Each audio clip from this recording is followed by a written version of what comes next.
Amados irmãos, paz e graça. Páscoa, Memorial da Libertação, é o tema número 138 da administração da palavra, nosso Master Coach evangelical, com vista a poder administrar o anúncio do Evangelho através da ministração da palavra em sede da Assembleia com vista à edificação mútua da Igreja.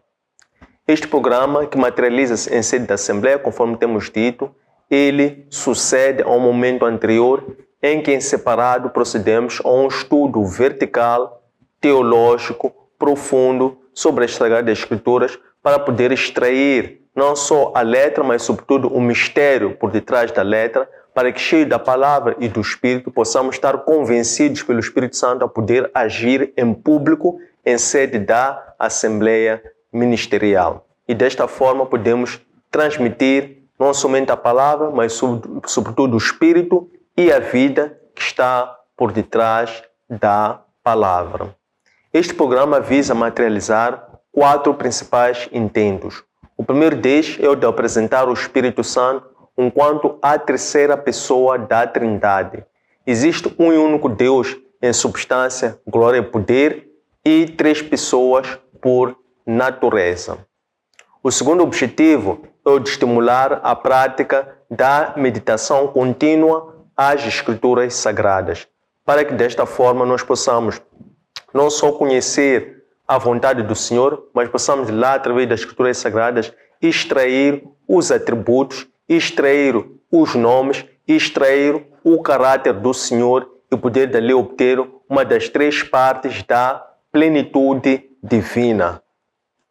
O terceiro objetivo é o de inculcar nas pessoas a prática da oração contínua. Orar e vigiar, obedecendo dessa forma a instrução do mestre da oração, Jesus Cristo, que nada fazia sem antes, em oração, consultar a seu Pai. É através da oração que nós buscamos aquilo que chamamos de comunicação ascendente, colocar diante do trono da graça, como seus sacerdotes, intercedendo em nome de Cristo, possamos colocar todos os nossos anseios e possamos fundamentalmente falar muito das pessoas a Deus.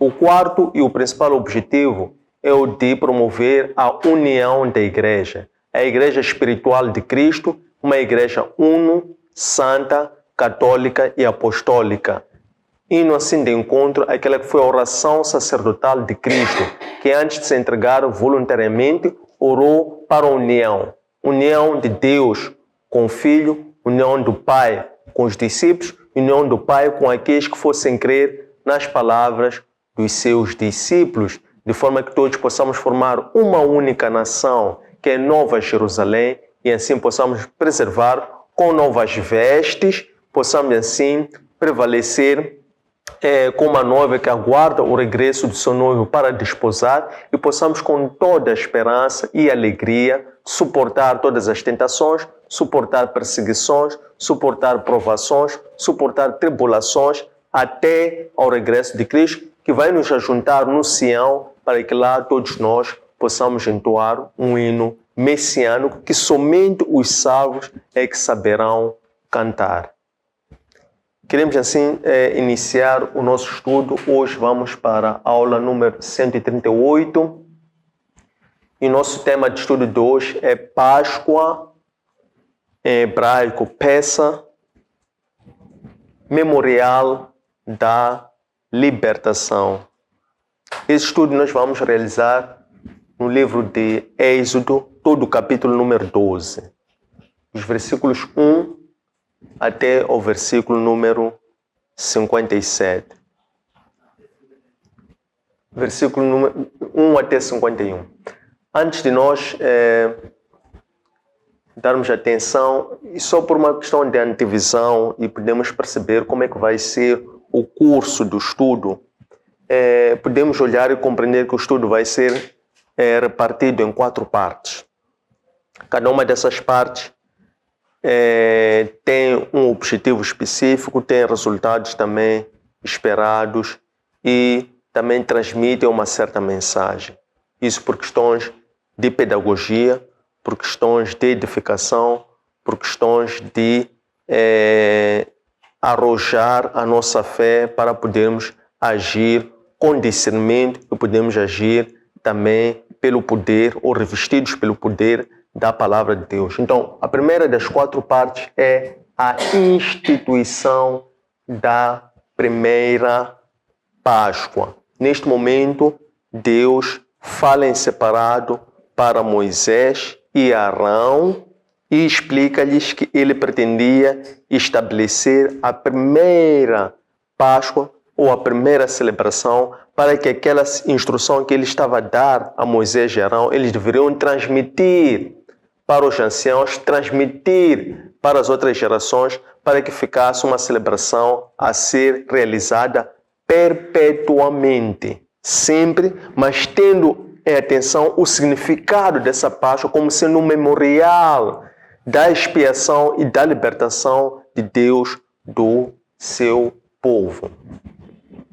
A segunda parte é a promulgação da Páscoa. É este momento em que precisamente Moisés e Arão vão transmitir aquilo que Deus havia lhes falado na primeira pessoa, vão transmitir para os povos, vão transmitir para os anciãos, para que eles pudessem compreender como celebrar a primeira Páscoa, sendo que eles estavam a celebrar a primeira Páscoa num contexto real, que era um contexto de escravidão. Então eles estavam para ser libertos de uma escravidão física.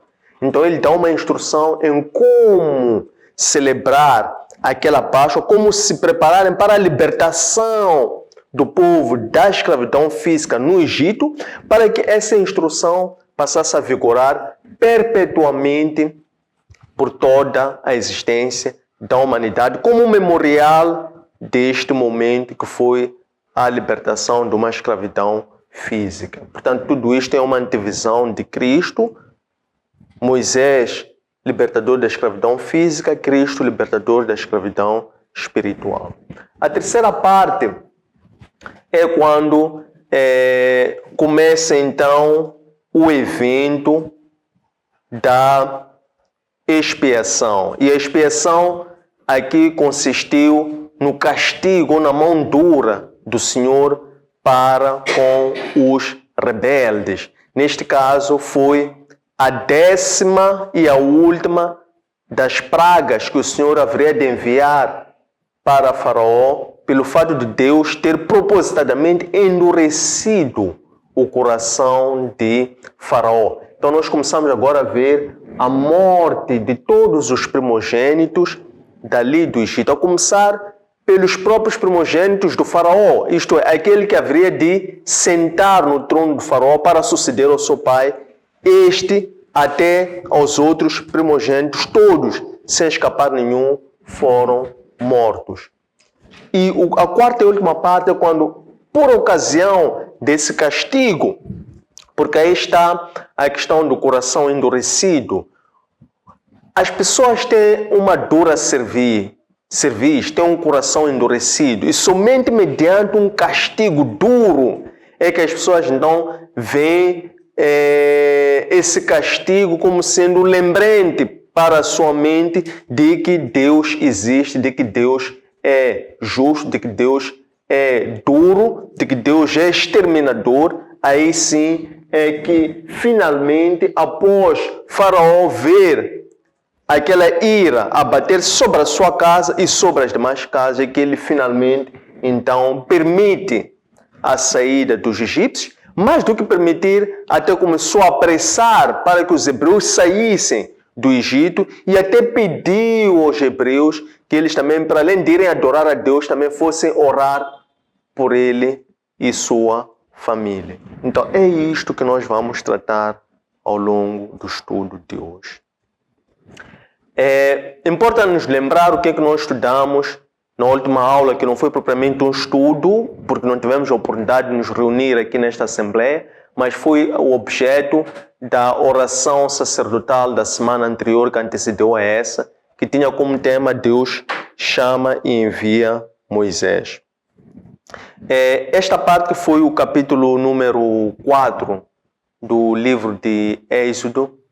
Nós vimos aqui o momento em que Deus começa a falar para Moisés, ainda Moisés estando no Monte Sinai. Moisés ainda não estava no Egito. Deus começa a falar para o seu profeta Moisés qual era o plano que ele tinha com o seu povo por intermédio de Moisés. E nós vemos neste diálogo Deus a falar para Moisés, nós vemos Moisés, ele apresenta desculpas. Moisés começou a apresentar dificuldades, barreiras, motivos para não cumprir aquilo que Deus estava a falar. E nós vemos 5 desculpas que Moisés apresentou. A primeira desculpa que Moisés apresentou a Deus para não cumprir, porque Moisés estava com medo. Moisés é também um homem que tem carne, tem pele, tem osso, e ele também estava com medo daquilo que Deus estava comissionando-lhe a fazer. Então Moisés apresenta desculpas. A primeira desculpa que Moisés apresenta a Deus, ele pergunta a Deus: quem sou eu para ir falar ao faraó?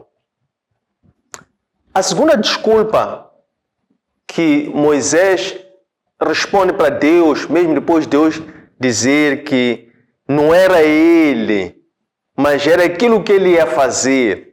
Então a segunda desculpa que Moisés apresenta a Deus, ele diz assim: quem eu direi àquele povo que me enviou?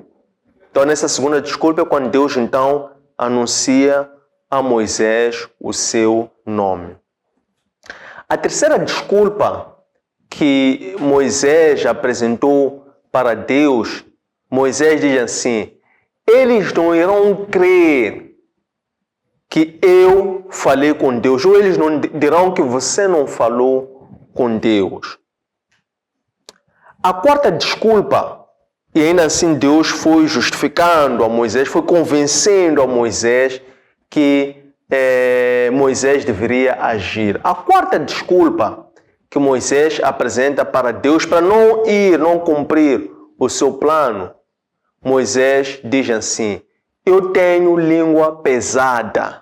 E isso não é de hoje, isso não é de ontem, desde sempre eu tenho língua pesada. Deus diz a Moisés: por acaso não sou eu que dou boca?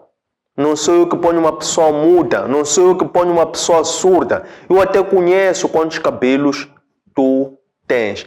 A quinta e última desculpa que Moisés apresentou para Deus foi: envie por outro a quem tu poderás enviar e não a mim.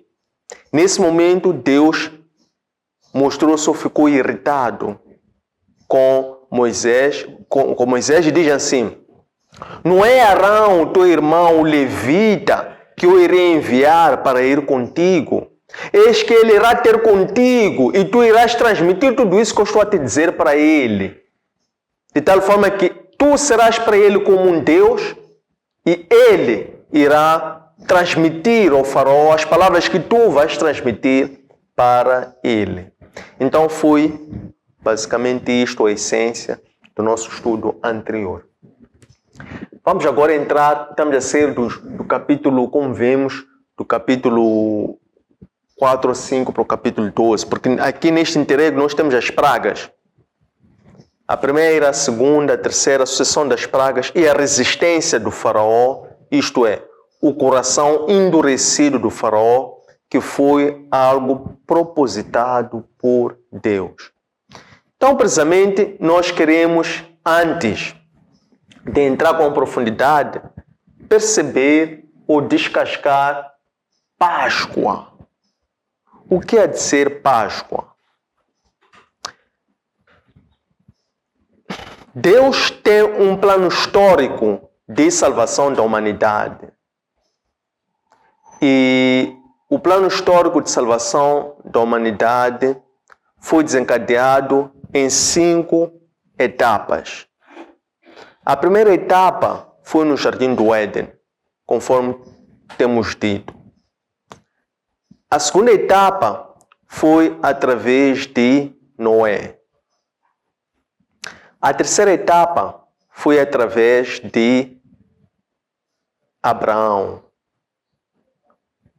A quarta etapa foi através, precisamente, do êxodo aqui no Egito, em que pelo êxodo no Egito, que é a Páscoa, aqui a confirmação do plano de Deus de formar agora uma nação. Nação esta que, após o período de 400 anos, que foi crescendo, multiplicando-se ao ponto de criar essa ameaça no faraó, que fez com que o faraó começasse a perceber que ele corria risco de perder o seu domínio sobre o povo, porque eles antes entraram como um povo. Eram 70 filhos de Jacó. E agora, depois de 400 anos a viverem no Egito, por causa da multiplicação, como resultado da supergraça, da abundância de Deus, eles crescem em número, de forma que passa agora a constituir uma ameaça para Faraó, e crescendo em número, torna-se agora uma nação. Então nós vemos agora também o quarto momento de manifestação do plano histórico de salvação da humanidade por Deus. Então, de uma pessoa, agora passa para uma nação, e depois o quinto e último momento da manifestação ou da dispensação do plano de salvação da humanidade é quando nós vemos agora desta nação para os gentios, porque nós vimos que a partir da fé e fidelidade do povo hebreu fez com que pelo meio fossem convertidos outros estrangeiros, a começar precisamente por Tamar, que foi uma das que teve filho com Judá, foi a primeira dessas estrangeiras, a começar depois pela Raabe, a prostituta Raabe, que foi aquela que hospedou os hebreus lá na terra de Jericó. Também passando pela Rute, a Moabita, que foi dada como mulher para que através de Boaz, parente de resgate, pudesse então gerar um descendente, ou gerando aquele que seria o avô de Davi.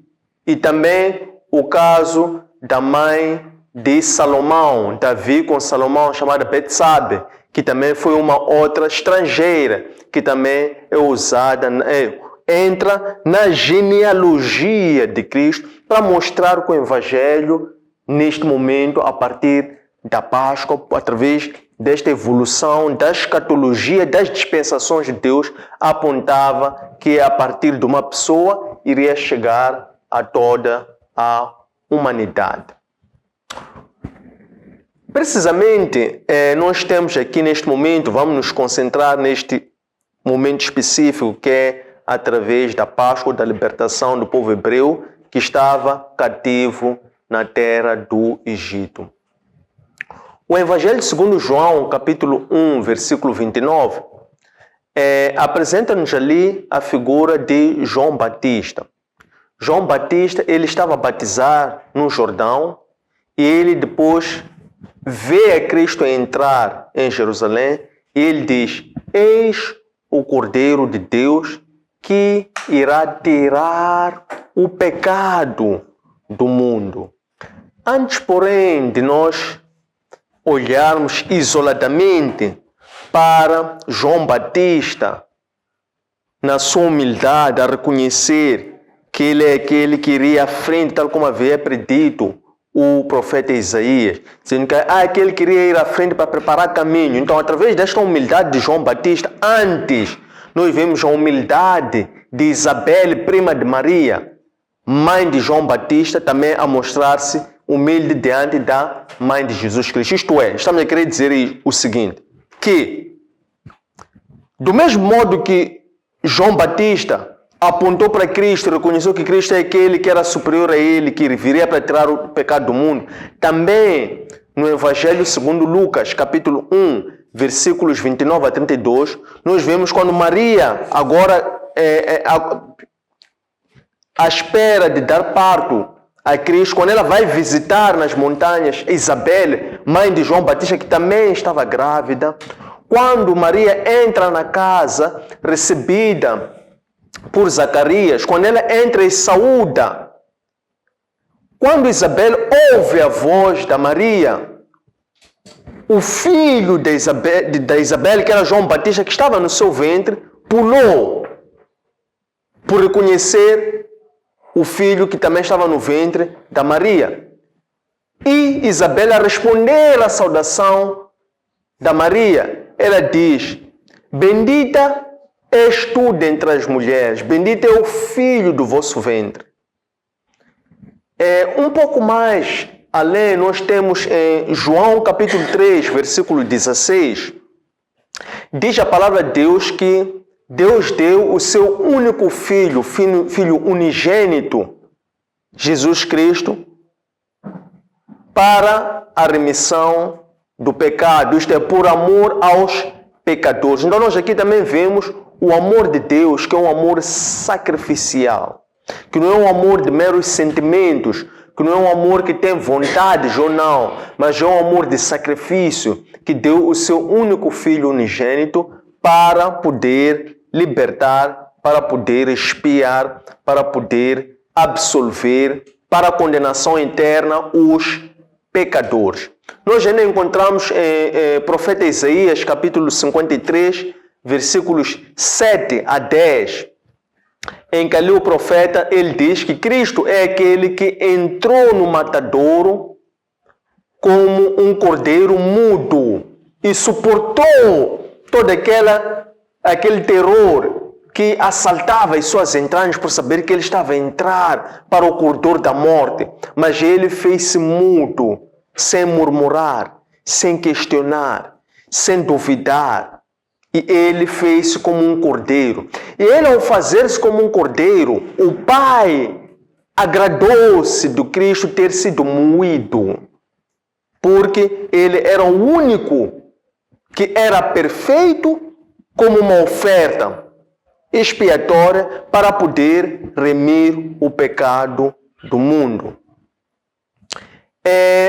Nós também encontramos na carta do apóstolo Paulo aos Hebreus, capítulo 9, versículos 11 e 12, que ali a palavra do Senhor diz que Cristo é aquele que veio para poder aperfeiçoar o sacrifício do Antigo Testamento. Porque no Antigo Testamento, os sacerdotes entravam uma vez por ano para poder expiar o pecado de toda a humanidade. Mas Cristo é aquele que veio e entrou uma única vez por todas as outras vezes. Ele introduziu-se no santuário e ele assim se tornou-se um sumo sacerdote. Consequentemente, passou a quebrar-se o véu que separava o lugar santo do Santo dos Santos, para que todos aqueles que agissem pelo seu nome também fossem considerados seus sacerdotes. Então, esses são os pontos prévios, 4, ou bases bíblicas prévias, 4, para nós podermos compreender aquilo que é o significado profético desta Páscoa que estava ocorrendo num momento específico da história da humanidade, que era a quando da escravidão do povo hebreu, escravidão essa que havia sido anunciada ao seu profeta Abraão, à luz do livro de Gênesis capítulo 15, e que agora estava a cumprir-se. Então esses são os 5 pontos prévios, base bíblica, para nós compreendermos o que vem de seguida. Nós queremos propriamente compreender agora o sentido fundamentalista da Páscoa, nesta ocasião que está a ocorrer a Páscoa, que é num período histórico, que é na terra do Egito, onde o povo hebreu encontrou-se lá a ser escravizado pelo período de 430 anos. Deus então começa a falar para Moisés e Abraão. E Deus diz assim para Moisés as seguintes palavras: este mês é o primeiro de todos os meses.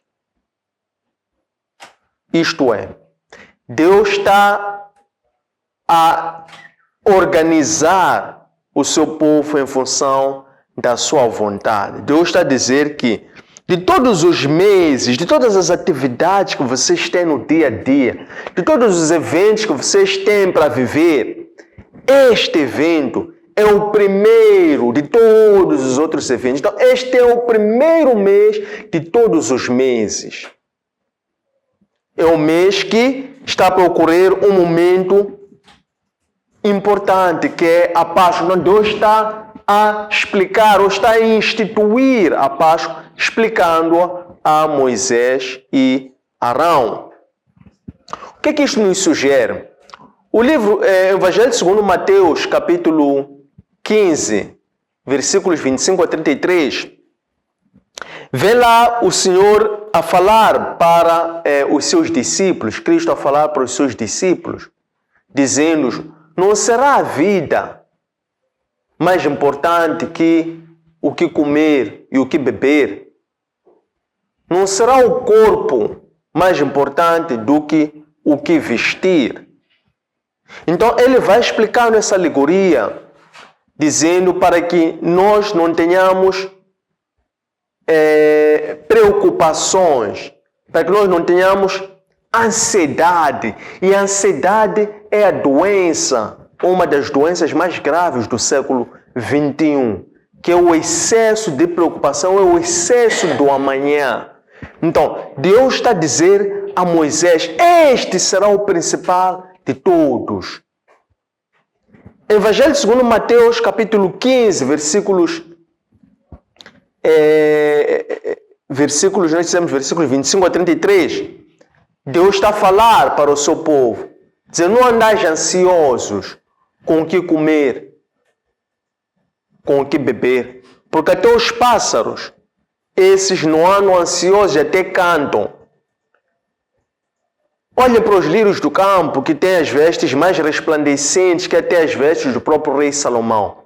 Então ele conclui dizendo: quanto a vós, a vossa ansiedade não vos distingue dos gentios, porque os gentios também se preocupam com o que comer e o que beber, mas vós, não sendo gentios, buscai primeiro o reino de Deus e a sua justiça, que o resto das coisas vos virão por acréscimo. Diz mais a palavra de Deus, se nós olharmos para o livro de Provérbios, capítulo 16, versículo 3.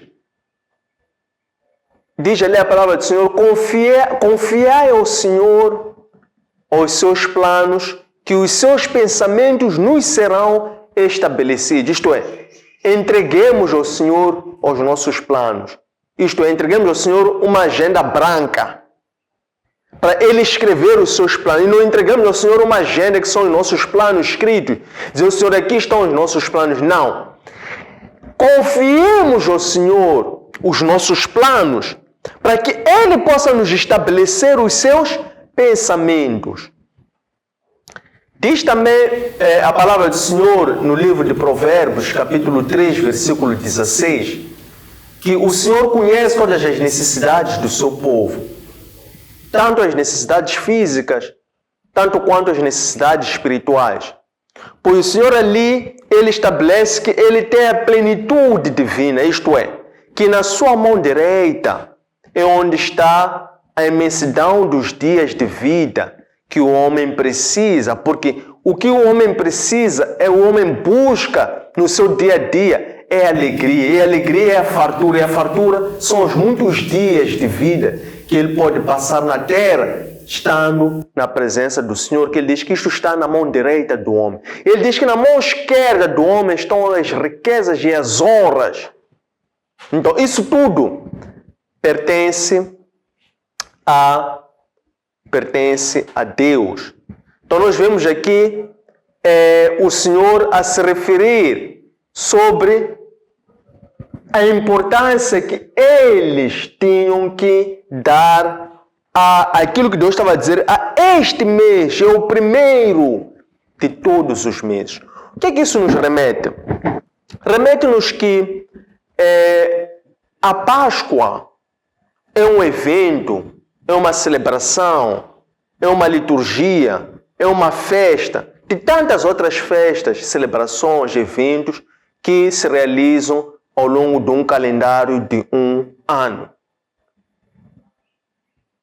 De acordo com o calendário hebreu, que é um calendário luno-solar, que é um calendário na base da lua e do sol, eles contam os meses na base daquilo que é o movimento da lua. E eles contam os anos em função daquilo que é o movimento do sol. Consequentemente, para eles, a Páscoa realiza-se numa data fixa, em função daquilo que é o movimento ou calendário luno-solar que os hebreus seguem.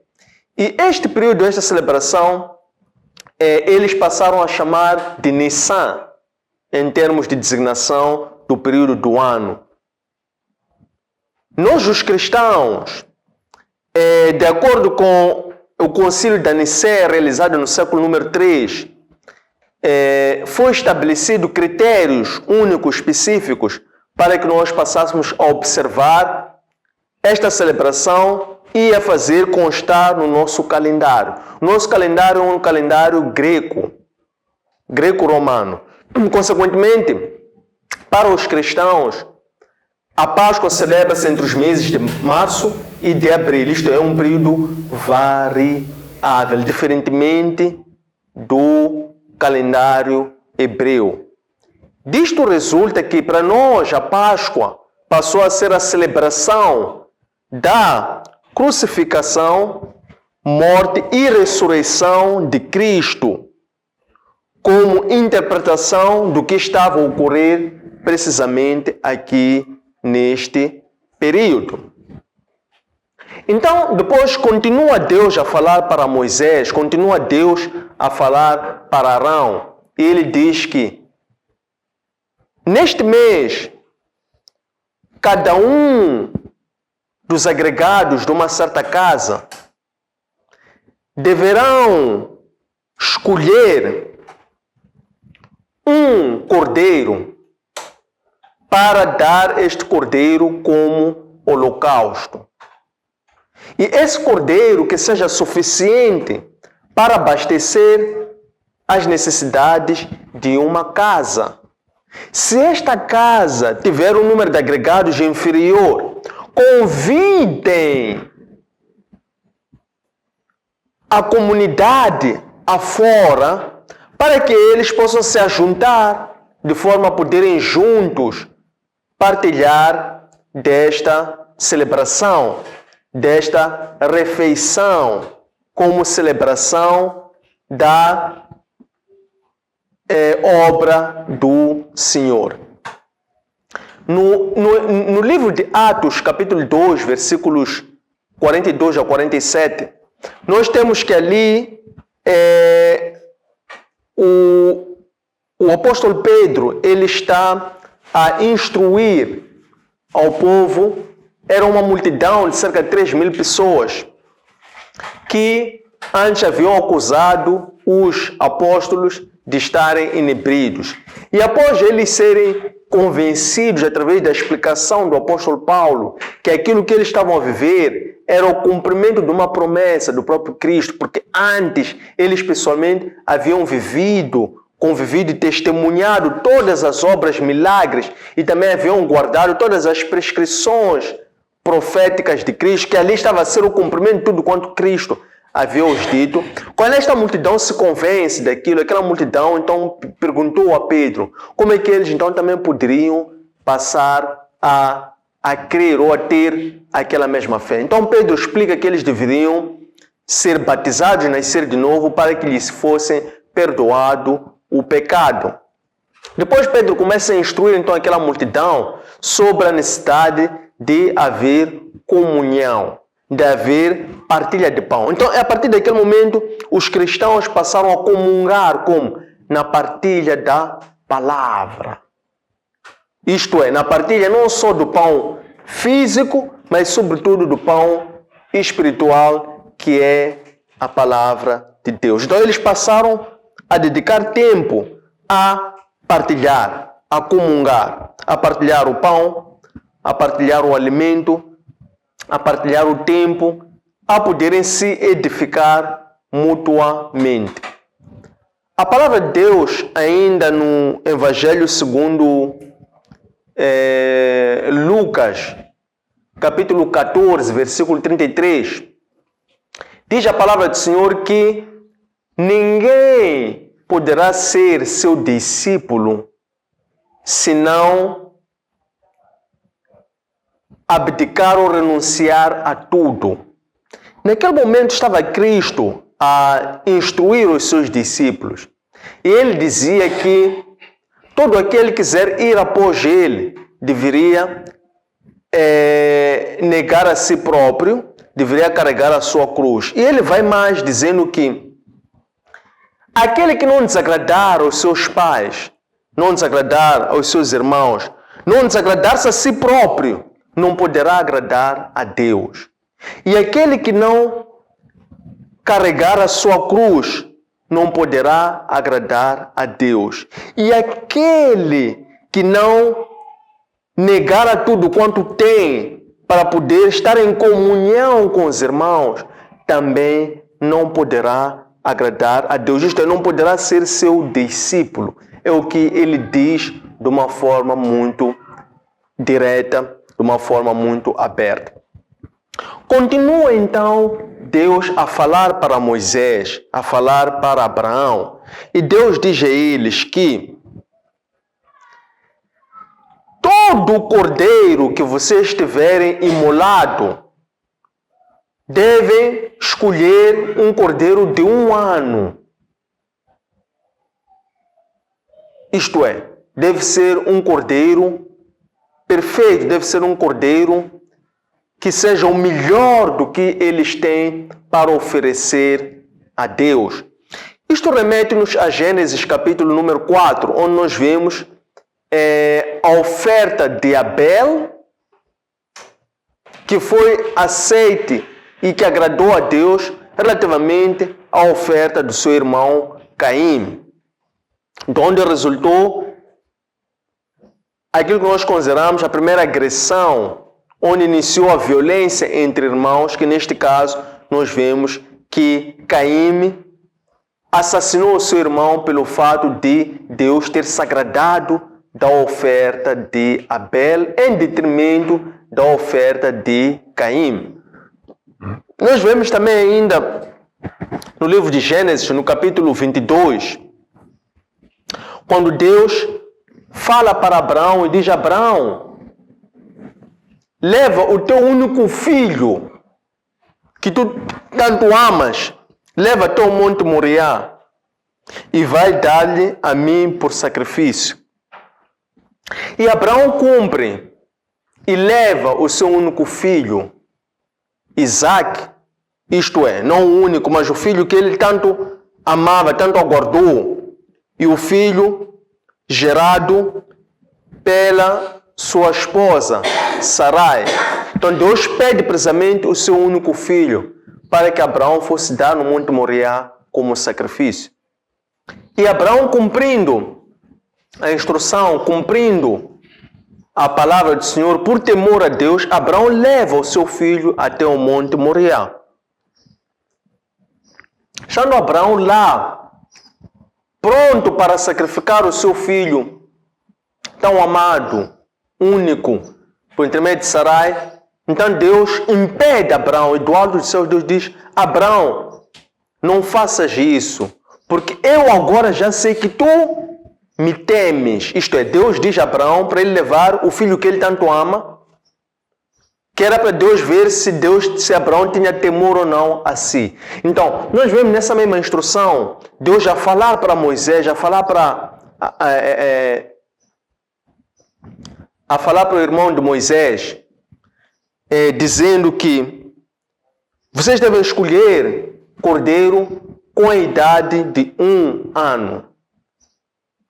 E ao sacrificarem esse cordeiro, Deus está a falar para Moisés e Arão, ao sacrificarem esse cordeiro, vocês devem cuidar de pegar o sangue desse cordeiro e passar sobre os umbrais das portas das vossas casas. Isto é, Deus está a se referir ao sangue do cordeiro. E diz mais o Senhor, diz que somente se vocês tiverem passado sobre os umbrais das portas das vossas casas, é que eu saberei, quando eu descer, quando o meu espírito descer, é que eu saberei que esta casa pertence a um hebreu, pertence a alguém que teme a mim, e não há descer a ira de Deus para ter que matar o primogênito, tal como Deus queria matar, queria que Abraão matasse o seu filho primogênito. Quando Deus viu que Abraão tinha temor a Deus, disse: não faças isso. E poupou assim o primogênito de Abraão. Então agora Deus diz: o sangue do cordeiro coloquei nas ombreiras das portas das vossas casas, para quando a minha ira descer sobre Abraão, ao eu ver o sangue, eu então poupe, porque vou saber que aí vivem os primogênitos dos hebreus, descendentes de Abraão. A palavra do Senhor em 1 João capítulo 1, versículo 7, diz que o sangue de Cristo, o sangue do Cordeiro, é o sangue que veio para tirar o pecado do mundo. Então, é através do sangue de Cristo que nós somos poupados do pecado, do castigo, da morte, da doença, da desgraça. É o sangue de Cristo que nos expia. É o sangue de Cristo que nos protege. É o sangue de Cristo que nos defende. É o sangue de Cristo que nos justifica diante da ira de Deus para com os pecadores. Diz ainda a palavra de Deus no Evangelho segundo Marcos, capítulo 14, versículo 23, que é Cristo aqui a instruir a Santa Ceia para com os seus discípulos. E ele diz: tomai este, que é o cálice.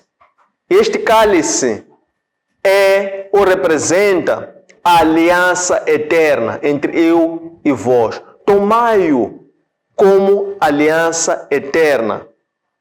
Portanto, aquele sangue, ou melhor, aquele cálice que representava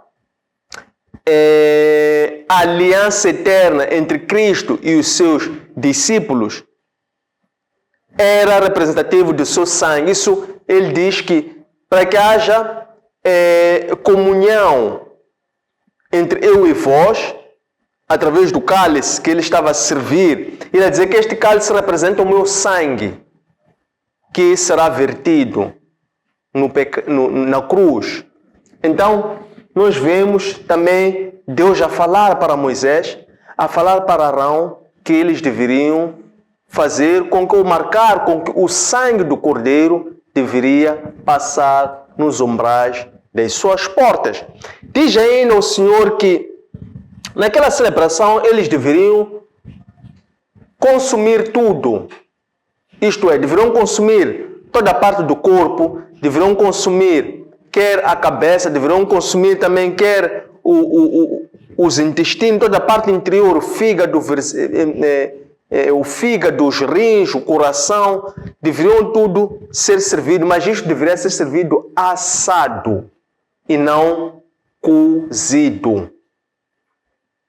Deveria ser assado. E ele diz que naquela mesa, naquela refeição, deveria estar a carne mais assada, deveria constar também pão ázimo. E este é um momento extremamente importante. Mas deixa eu completar na refeição, fala de carne assada, fala de pães ázimos ou pão sem fermento e fala de ervas amargas. Quanto aos pães ázimos, Deus ainda continua a explicar a Moisés e a Arão, a dizer que deveria ser pão sem fermento. Isto porque para eles fazerem pão com fermento, ou até o pão fermentar, haveria de levar mais tempo. Eles já não tinham tempo. Tinham que fazer tudo às pressas. Por quê? Porque a era de Deus já estava para acontecer naquela noite. Então Deus instrui que está a instituir a Páscoa, dizendo que no dia 10 do primeiro mês, vocês vão, cada casa vai pegar um cordeiro. Vai conservar esse cordeiro até o dia 14. E no dia 14, à noite do dia 14, vão então sacrificar esse cordeiro. E depois vão pegar o sangue desse cordeiro, vão marcar nas portas. E depois de seguida, durante 7 dias que vem, que é do dia 14 até o dia 21, vão consumir pães ázimos, pão sem fermento. E aquilo deveria ser urgente naquela noite em que ele estava a falar para eles, que seria a noite do dia 14. Ele dá a instrução que no dia 10 deveriam escolher para conservar até o dia 14, e no dia 14 haveria de descer a ira de Deus. Consequentemente, a questão do fermento nos remete precisamente à instrução que Deus dá aos seus discípulos no Evangelho segundo Mateus capítulo 16, versículos 5 até 13, em que Cristo diz: tenham cuidado com o fermento dos fariseus e dos saduceus. Ora, o que representa fermento? Porque Deus está a falar para Moisés como um pão sem fermento. E depois Cristo falou para os discípulos: tenham cuidado com o fermento dos fariseus e saduceus. O que estava acontecendo neste período em que Cristo está a falar para os seus discípulos? É que os discípulos acabavam de passar para o outro lado da margem. Eles, quando passaram para o outro lado da margem, eles esqueceram de levar pão com eles. Então Cristo falou para eles: tenham cuidado com o fermento dos fariseus e dos saduceus. E eles começaram então a entreolhar-se, a discutir entre eles, a dizer que Cristo está a falar assim porque nós esquecemos o pão. Então Cristo diz a eles: eu não estou a falar-vos por causa do pão. Vocês se esquecem de 2 milagres de multiplicação de pães, em que por 5 pães foram convertidos em 5.000, suficientes para alimentar toda aquela multidão, e ainda ficaram cestos, ou seja, encheram cestos com as migalhas. Vocês se esquecem do outro milagre de multiplicação de 7 pães, que foi suficiente para alimentar uma multidão de 3.000 pessoas. Eu não estou a falar do pão. Eu estou a falar dos ensinos, dos ensinamentos, das instruções que os fariseus e os saduceus vão transmitir, porque eles irão, com esse ensinamento, desviar a muitas pessoas, muitas almas, porque serão ensinamentos que não terão substância na base da própria palavra de Deus. Não serão ensinamentos inspirados pelo Espírito Santo. Serão suas próprias filosofias de coisas até que eles leram a palavra de Deus, eles decoraram, memorizaram a palavra de Deus, mas eles não entenderam a palavra de Deus. Porque se eles tivessem entendido, eles iriam praticar ou pôr em prática tudo aquilo que eles ensinam. Mas eles falam coisas que nem sequer eles próprios aplicam. Por quê? Porque eles não tiveram entendimento. Então, é o que Cristo está agora, Deus está a falar para Moisés e Arão, dizendo: como um pão sem fermento, pães ázimos, durante 7 dias. E o que representa ervas amargas? Ervas amargas representa precisamente o período de 430 anos que durou a escravidão no pecado, no Egito. De seguida, Deus diz para Moisés e Abraão: façam isso apressadamente, sem levarem muito tempo. Depois, vistam as sandálias, cinjam os vossos rins, cinjam os vossos lombos, cinjam os vossos rins, vistam-se, calcem as sandálias e apartem-se. Depois disso, então, Deus faz porque toda a instrução é passada para Moisés e Arão, então Moisés e Arão vão então transmitir essas instruções que receberam de Deus, vão transmitir então ao povo. E eles explicam ao povo todo esse detalhe, o quanto Deus havia os falado. Eles acrescentam dizendo que quando eles tiverem marcado os seus umbrais com o sangue do cordeiro, Deus iria fazer descer um exterminador. E aqui o exterminador, numa versão bíblica, está com E maiúsculo. E o exterminador não é uma maldição. O exterminador é um anjo de Deus que iria descer para vingar, para oprimir, para castigar a todos os quais não tivessem as suas marcas, as suas portas marcadas com o sangue do cordeiro. Ele dizendo que todo aquele hebreu que não marcar a sua porta vai ser exterminado. E também, naturalmente, os egípcios a quem não havia chegado essa mesma palavra, porque eles não tinham aliança, não tinham parte com Deus, eles seriam os primeiros e os principais visados. Todo o povo se prostrou diante da instrução de Moisés e Arão. Depois de seguir, então, começa o castigo de Deus. Começa a ira divina a se manifestar. Então, naquela mesma noite em que eles, que é o 14º dia, em que eles sacrificam o cordeiro, marcam as suas portas e começam então a preparar a refeição, que era a carne assada, que era pão sem fermento, que era precisamente ervas amargas. Precisamente naquela mesma noite começa então o castigo, a carnificina, que é o castigo a todos os primogênitos do Egito. E a começar pelo primogênito da própria casa de Faraó. Neste caso estamos a falar do filho do Faraó, daquele que iria lhe suceder no trono. Sem escapar nenhum.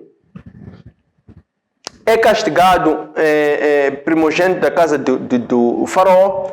É castigado, são castigados todos os primogênitos de todas as casas dos egípcios, sem escapar nenhum. Inclusive na casa dos escravos. Inclusive na casa, todos os animais também, primogênitos egípcios, nenhum escapou. Entretanto, quando Moisés e Arão foram dando instrução para o povo a promulgar a Páscoa, eles diziam que todo aquele que for estrangeiro, isto é, que não tiver nascido na casa dos hebreus, para que ele possa fazer parte da aliança com Deus e serem protegidos pelo sangue, eles deverão ser circuncidados, para que a ira divina não lhes castigasse. Quando começa então a carnificina dos egípcios, eles a serem castigados, Faraó finalmente cede.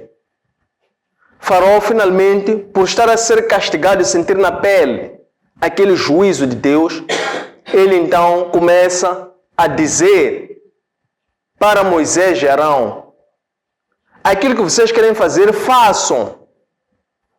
Levem tudo quanto vos pertence, levem todo o gado, levem todo o rebanho, levem tudo o que é vosso, saiam desta terra. Isto é, livrem-nos deste castigo de Deus, porque ele sabia que a presença dos hebreus ali era o motivo daquele castigo, porque eles estavam a desobedecer a palavra de Deus, que a palavra de Deus dizia: liberte-os, por vocês terem oprimido eles durante 430 anos, para eles irem me adorar. E Faraó não quis. Por que Faraó não quis?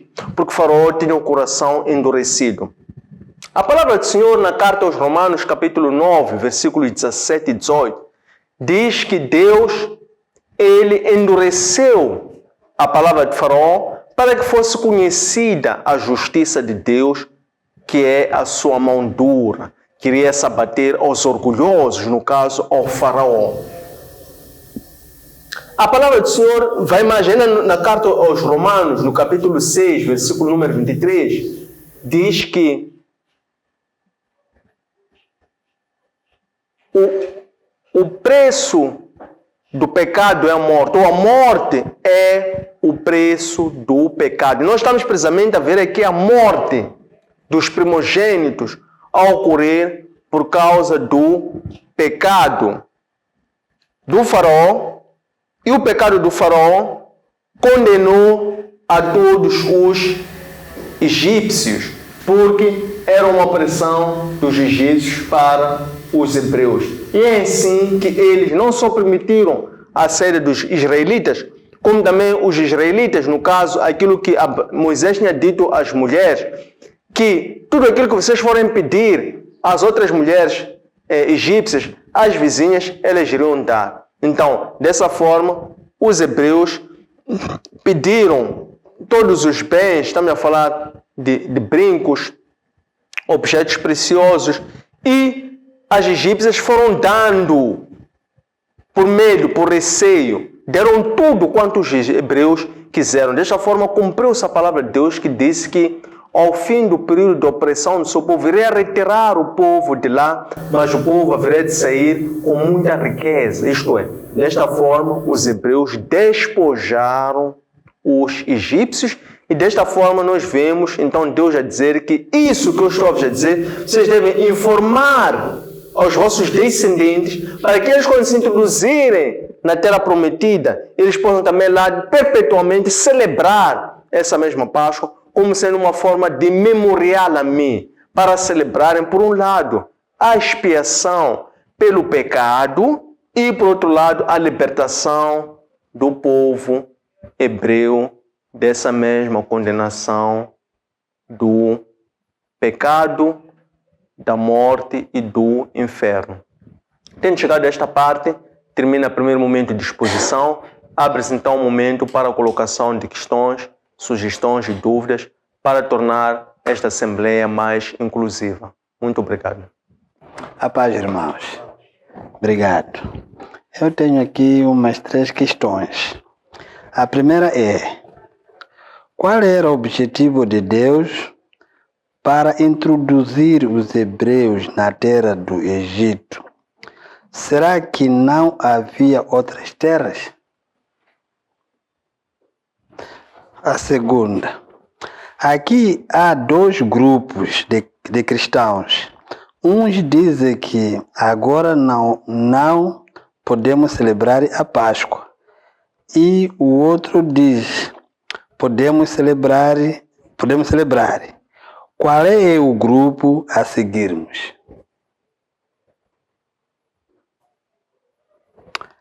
A última: que lição aprendermos por Deus ter matado os filhos primogênitos dos egípcios? Obrigado. A paz, irmãos. Sim, eu quero agradecer pelo estudo bíblico de hoje. É um tema muito importante para nós como cristãos. E trago aqui umas questões só para complementar. Cristo e Moisés vieram com a missão de libertar. Quais são as semelhanças e diferenças entre ambos? Nós atualmente celebramos a Páscoa como morte, crucificação e ressurreição de Jesus Cristo. Na altura de Moisés, celebraram a Páscoa por que motivo? Obrigado. Estimados irmãos, saudações.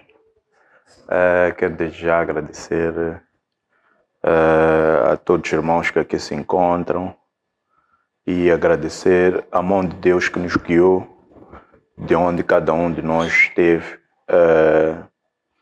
e cada um largou ou deixou para trás suas preocupações, deixou para trás seus afazeres e outras necessidades pessoais e individuais para vir aqui e ouvir a palavra. É uma palavra que fala muito comigo, creio que fala muito com a igreja toda também, porque a Páscoa, a primeira Páscoa, ela já prefigurava o próprio Cristo, porque se formos a notar, houve uma necessidade de sacrificar cordeiros perfeitos. E com esses cordeiros perfeitos, e com o sangue desses cordeiros perfeitos, criar-se assim uma defesa do mal que iria assolar, um mal entre aspas, porque seria a mão do próprio Deus a punir aquele que oprime o povo de Deus. Portanto, já esta aula de hoje já começa a nos incentivar, a nos instigar a irmos atrás do sangue de Cristo e, quer dizer, buscar este mesmo sangue e fazermos deste mesmo sangue proteção para nossas vidas, para nossas famílias e muito mais. Vou explicar porquê. O sangue de Cristo é que é a própria vida, é que é a porta para a vida eterna. Portanto, aqueles que buscam o sangue de Cristo, buscam carregar a cruz e irem com Cristo, irem não só morrer como Cristo, mas receber o sangue desse Cordeiro Pascal, eles, a dado momento, ao buscar este sangue, esta proteção, eles estão a buscar a vida eterna e ao mesmo tempo este mesmo sangue capacita, cria fome, cria sede de ir-se ao mundo e apresentar-se. Por quê? Porque quando nós recebemos este sangue, está escrito as escrituras relatam isso, porque é evangelho, não se fecha, não se priva o evangelho. Portanto, é a missão nossa nos dias de hoje, trabalhar, levar este sangue que nós recebemos, não é? Que não é uma recepção única, não é uma vez. Todos os dias nós temos que acordar dispostos a ir atrás do sangue de Cristo. E ir atrás do sangue de Cristo é ir, como se havia dito aqui, vazios, e pedir para que Deus, a dado momento, nos preencha. Ao nos preencher, Ele nos irá dar o dom de línguas que Ele descendeu em Pentecostes, para nós podermos ter essa capacidade de irmos e pregar o Evangelho. Eu fico muito feliz pelo dom de línguas, porque eu depois percebi que o dom de línguas não é falar uma outra língua, uma língua estrangeira. É na tua própria língua que falas, teres a capacidade de fazer o outro compreender, entrar no mundo da outra pessoa e lhe fazer compreender que Deus, Ele enviou-me para ouvir-te dizer isso que eu estou a dizer agora, nessas palavras que eu estou a dizer. Portanto, as línguas estrangeiras, esta língua que eu estou a falar é estrangeira, esta língua que qualquer irmão pode conhecer, pode dominar muito bem, é uma língua estrangeira. E é naquela língua que Deus, Ele capacita, Ele descende. A língua estrangeira é aquela que vem do alto, daquela que tu falas, o próprio Deus coloca através do seu Santo Espírito a língua estrangeira, que é aquela língua celestial que tem o poder de libertar as pessoas que estão crucificadas pelo mal. Então, este texto fala muito comigo, eu estou muito feliz por ter acompanhado. Para não alongar, irei deixar aqui algumas questões. A primeira delas é: qual é a relação existente entre a primeira Páscoa e a festa de Pentecostes, onde desceu o Santo Espírito? Qual é o significado de tomar de nós um cordeiro e qual é a relação desta passagem bíblica com Jesus Cristo? Qual é a relação... qual é o significado de tomar de nós um cordeiro e qual é a relação desta passagem bíblica com Cristo, Espírito Santo e aqueles que hoje desejam servir o Senhor? Se Cristo tirou o pecado do mundo, por que até nos dias atuais nos apresentamos a Ele como pecadores apresentamos a Ele como pecadores e pequenos diante do seu plano de salvação. Como é que podemos... o que nos dias atuais significa buscar o reino e a sua justiça? Como é que hoje podemos passar o sangue do Cordeiro perfeito sobre nós, por forma a sermos poupados da ira do Senhor? Como é que no dia a dia podemos celebrar a vida e obra, vida,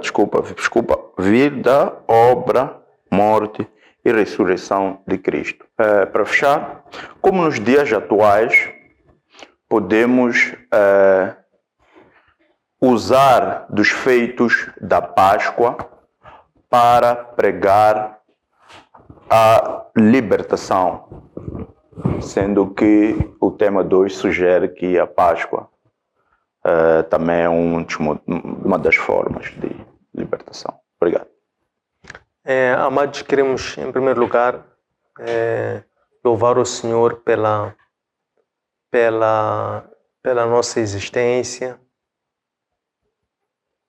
por atender às nossas preces, por permitir este momento e também por se manifestar e conviver em meio de nós através da sua superabundância, por intermédio do mesmo Espírito, que operando dos dois lados,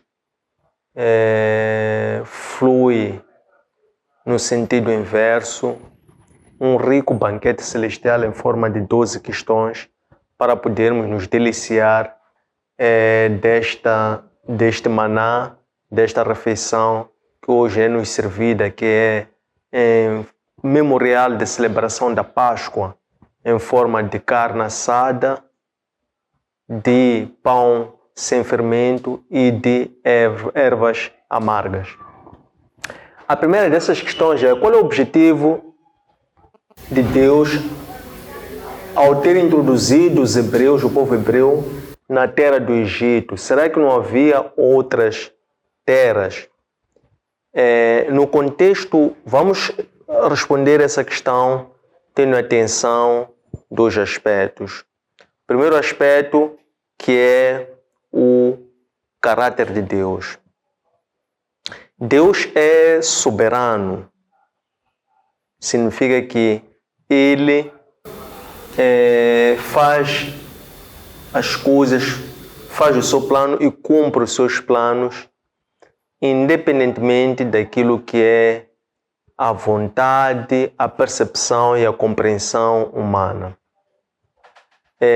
Nesta sua soberania, Ele manifesta um segundo atributo dele, que é a sua justiça. Por justiça, está precisamente em tornar a sua palavra eficaz. Por um lado, quer mostrar que Ele busca sempre a verdade, busca sempre a justiça, busca sempre glorificar ou exaltar os oprimidos e busca sempre humilhar os orgulhosos. Então, tendo em atenção esses dois aspectos, devemos nos lembrar que este povo hebreu, ao ter sido oprimido na terra egípcia, é porque eles antes foram até o Egito. Em que altura é que eles foram até o Egito? O povo hebreu vai para o Egito por intermédio de José, quando José é vendido pelos seus irmãos como escravo. José, enquanto esteve no Egito, ele foi usado por Deus para interpretar os sonhos do faraó e poder assim dar um plano de gestão de crise que estava iminente na terra do Egito, queria afetar todo mundo para que aquele período de 7 anos que haveriam de vir por abundância devesse se constituir uma provisão para poder suster os períodos de 7 anos seguintes de escassez que haveriam de advir de seguida. O que aconteceu de seguida é que, na altura em que rebenta a crise mundial, o Egito era a terra que se ouvia falar como sendo a terra que existia alimento. E o mundo vivia uma grave crise que era a falta de alimento. Por assim dizer, Egito era a terra mais poderosa. Consequentemente, os hebreus mudam-se para o Egito para poderem então ir viver na terra mais poderosa a convite do próprio faraó, que prometeu que os hebreus vivendo lá teriam direito a todo tipo de benesses, todo tipo de regalias, porque eles tinham lá como o governador do Egito, como a segunda pessoa mais importante, um filho hebreu chamado José, que era alguém de extrema confiança do próprio faraó. Então, é nesse contexto que nós vemos que Deus, ele agora, através da sua justiça, ele oprime ou ele manifesta o seu poder sobre os arrogantes, sobre os orgulhosos, neste caso que é faraó, e exalta os oprimidos, neste caso que é o povo hebreu, que foram para o Egito precisamente porque o Egito era naquela altura uma terra, um destino que poderia garantir a sobrevivência da raça humana. Mas tudo isso era para o cumprimento de um plano que era Cristo. Portanto, tudo isso temos que ver como sendo um percurso que aponta para Cristo. Número 2. Aqui há dois grupos de cristãos. Uns dizem que não se pode celebrar a Páscoa. Outros defendem que pode-se sim celebrar a Páscoa. Qual dos dois grupos se deve seguir? A Páscoa é um memorial da vontade do próprio Deus. Ele institui a Páscoa para que a Páscoa não fosse uma lei eternamente. Foi uma lei durante o Antigo, enquanto vigorou o Antigo Testamento. Foi uma lei que constou na aliança abraâmica para que fosse uma celebração a ser realizada em memorial a Deus como sendo uma lei no sentido de ser uma obrigação. Mas tudo isso apontava para o próprio Cristo. Então Cristo veio para aperfeiçoar a lei, não veio para rejeitar a lei. Então agora não significa que quando ele aperfeiçoa a lei, não significa que a lei já não tenha validade. Somente devemos ter em conta que nós não somos justificados pela lei, mas somos justificados pela fé em Cristo e pelo batismo, consequente batismo pelo Espírito Santo. Podemos sim celebrar a Páscoa, mas não é a celebração da Páscoa que vai garantir a tua salvação. É isso que nós estamos já querer dizer. A Páscoa é um memorial, é uma celebração que pode e deve se celebrar em assembleia, como uma forma de honrar, de lembrar, de celebrar a Deus. Mas a celebração da libertação de Deus não deve se celebrar somente num único dia, como seja na Páscoa. Isto é um memorial. A Páscoa é em bom rigor, a Páscoa que aponta a Cristo é uma celebração todos os dias. Número 3. Que lição aprendemos de Deus ao ter morto os primogênitos dos egípcios? O que nós podemos aprender de Deus ao ter morto os primogênitos dos egípcios?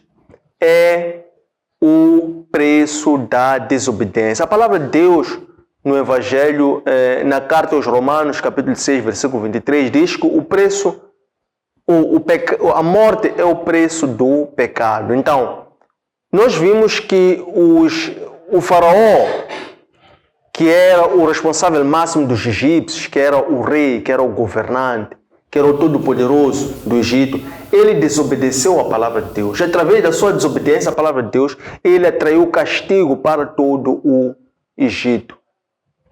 Então, o que nós podemos aprender isso é que a desobediência de no caso da cabeça do Egito, criou morte para os demais. No caso, foi uma morte física. Entretanto, o pecado leva a uma morte espiritual, no sentido de que se o pai se a cabeça, ele vive no pecado, ele morre espiritualmente. Consequentemente, ele vai influenciar negativamente a todos os seus filhos e dependentes, para que esses também possam morrer espiritualmente. Entretanto, prevalece a palavra do Senhor dirigida aos seus profetas, nomeadamente a Isaías, que diz que não será o dente podre de um pai que vai causar também, consequentemente ou implicitamente, a morte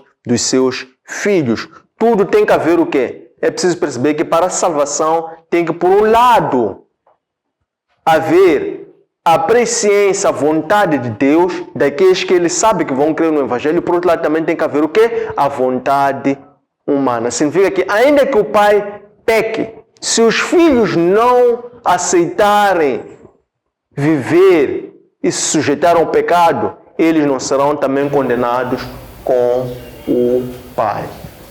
Número 4. Cristo e Moisés vieram com a missão de libertar. Que semelhanças e diferenças entre ambos? Nós podemos simplificar, de uma forma simplificada, dizer que ambos são libertadores. Moisés é designado o libertador do Antigo Testamento. Cristo é designado o libertador do Novo Testamento. Moisés, como libertador do Antigo Testamento, ele foi um instrumento de Deus para libertar o povo da tirania do faraó, isto é, para libertar o povo da escravidão no Egito durante o período de 430 anos. Foi uma libertação física. E Cristo, neste caso, é aquele que é o Filho unigênito, o Filho único, tão amado pelo Pai, que é o próprio Deus, que veio como encarnação do Verbo, como encarnação disto que nós vimos em Moisés. Ele veio como uma encarnação que veio para operar a libertação espiritual, que veio para tirar o pecado do mundo, que veio para vencer o pecado, a morte e o inferno. Número 5 é assim, né? Nós atualmente celebramos a Páscoa como morte, crucificação e ressurreição. Em Moisés, qual foi o motivo da celebração da Páscoa? Na época de Moisés, estava a se celebrar, por um lado, a expiação e, por outro lado, a libertação. A expiação de quê? A expiação é daqueles que foram marcados com sangue, isto é, para ser marcado com sangue são aqueles que, primeiro, se separaram para celebrar aquele marco que foi no primeiro mês, no dia 10, chamaram a si, escolheram um cordeiro e no dia 14 sacrificaram aquele cordeiro e depois marcaram as suas portas com o sangue do cordeiro em santificação e celebraram aquilo que era a Páscoa através do ajuntar a família, cada cordeiro, cada cabeça para uma casa, aquelas casas que eram em número reduzido, convocar ou chamar a sua vizinhança para, através da mesma fé, mesmo espírito, mesmo propósito, poderem partilhar daquela providência divina e dessa forma pudessem partilhar e cearem juntos.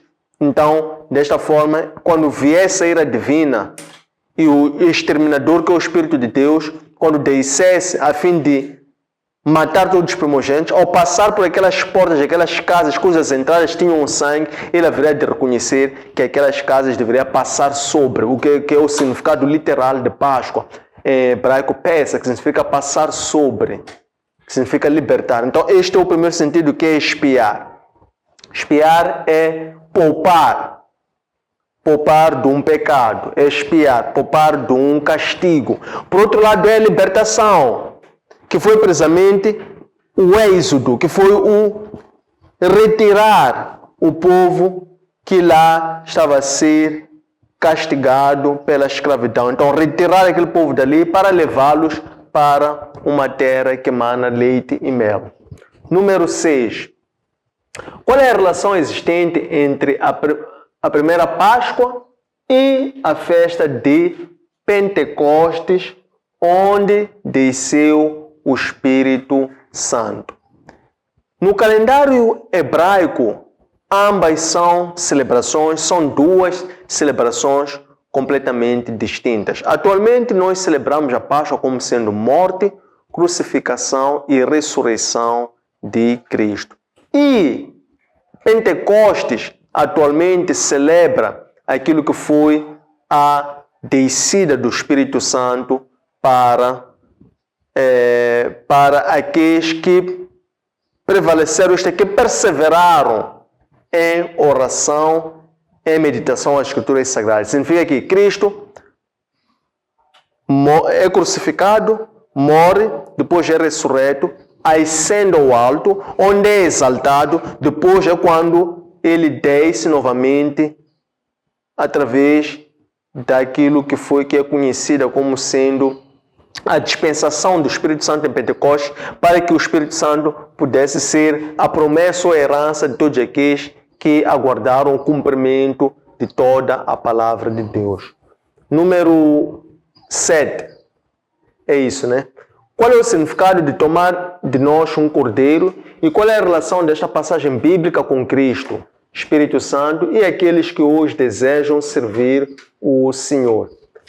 Tomar um cordeiro no Antigo Testamento, de acordo com a lei, é que o sacrifício era um sacrifício a um animal sem culpa. O sacrifício, o holocausto, era por intermédio de morte de um animal inocente e através do sangue quente e animal morto. Mas com a nova aliança, o sacrifício passa a ser o sacrifício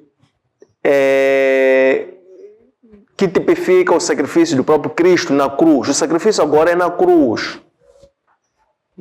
amados. Então, o sacrifício na cruz é um sacrifício que é santo, vivo e agradável a Deus. Significa que nós agora não mais sacrificamos animais inocentes, não mais sacrificamos sangue de animais, mas nós sacrificamos a nós próprios, a nossa própria vida, o nosso próprio tempo, a nossa própria disponibilidade. É o que Cristo disse. Ninguém pode agradar a si se não renunciar a si próprio. Então nós devemos renunciar a nós próprios, renunciar ao pecado e passar a viver em obediência à palavra de Deus. Então isso é que significa tomar de nós um cordeiro. Número 8. Se Cristo tirou o pecado do mundo, por que nos dias atuais nos apresentamos como pecadores e pequenos diante do seu plano de salvação? O fato de Cristo ter tirado o pecado do mundo, isto representa um ato salvífico.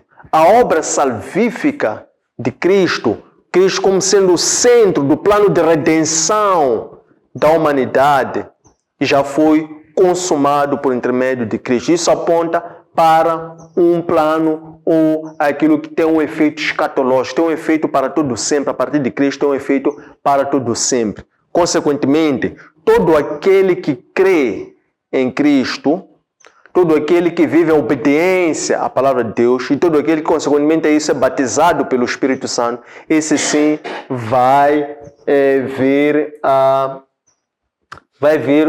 o que nós dizemos isso? Vai se tornar uma pessoa justificada. Isto é, todos nós temos a carne, enquanto estivemos nesta terra, a nossa carne, ela vem do pó. E a nossa carne tem desejos, tem necessidades, tem paixões, ou está sujeita a isso. Então, a nossa carne, se nós vivermos em obediência à nossa carne, nós então vamos colher o pecado e, consequentemente, a morte. Mas ao nós sermos batizados e nascermos de novo, isto é, ao rejeitarmos a carne e morrermos para a carne e nascermos de novo, então nós passamos a buscar primeiro o reino de Deus, que é o quê? Buscar alimentar continuamente o nosso espírito, de forma que nós possamos ser santificados e justificados, mas isso é um ato que é contínuo todos os dias até o último dia, para que na nossa morte, segunda morte, nós possamos então regressar ao Pai e possamos consequentemente viver essa herança eterna. Discute-se muito sobre, por um lado, se aqueles que são salvos estão predestinados a ser salvos desde o nascimento. Discute-se muito se aquele que já foi batizado já está salvo eternamente. Isso já são outras nuances teológicas que também merecem uma certa preocupação, busca e compreensão do nosso lado, mas sem querer complicar muito, de uma forma muito simples e breve. Nós somos pecadores, mas não vivemos no pecado. Isto é, a nossa carne está sujeita ao pecado, mas nós não vivemos no pecado, porque ao termos morrido para o pecado, ou morrido para a carne, nós nascemos de novo como sendo seres espirituais que buscam agora agradar a Deus, que é se afastar do pecado. Quando nós nos afastamos do pecado, estamos precisamente a carregar a nossa cruz, porque é na cruz onde nós morremos, onde nós nos sepultamos a nossa carne, e assim podemos continuamente ser justificados pelo Senhor. Número 9. O que nos dias atuais significa buscar o reino de Deus e a sua justiça? Como nós já tínhamos dito, a palavra de Deus diz que o reino de Deus não é comida, não é bebida, mas é justiça, paz e o gozo pelo Espírito Santo. Isso como sendo os frutos do Espírito Santo. Consequentemente, buscar o reino de Deus e a sua justiça, de acordo com a interpretação em Evangelho segundo Mateus, há de ser isso, Evangelho segundo Mateus capítulo 15, versículos 25 a 33, é nós não andarmos ansiosos, é nós não andarmos preocupados, é nós descansarmos no Senhor, porque o Senhor, Ele sabe de tudo quanto nós precisamos, e Ele quer, do mesmo modo que nos deu a vida, Ele quer sustenta a nossa vida. Então isso é que é buscar o reino de Deus e a sua justiça, é buscar primeiro a salvação e praticar a justiça de Deus. Porque o resto das coisas, sendo coisas materiais, essas vêm por acréscimo, vêm como consequência de nós termos uma vida de busca primária pelo reino de Deus e a sua justiça. Então Deus vai nos dar como herança, como troco, como recompensa disso, Ele vai nos dar toda a riqueza, vai nos dar toda a honra, porque Ele conhece quais são as necessidades que nós temos. Número 10. Como é que hoje podemos passar o sangue do Cordeiro sobre nós, de forma a sermos poupados da ira do Senhor? Conforme nós já tínhamos dito anteriormente, é pela fé e batismo. Então, pela fé e batismo, que é morrendo pela carne, nós aqui saímos do pecado e deixamos de viver no pecado.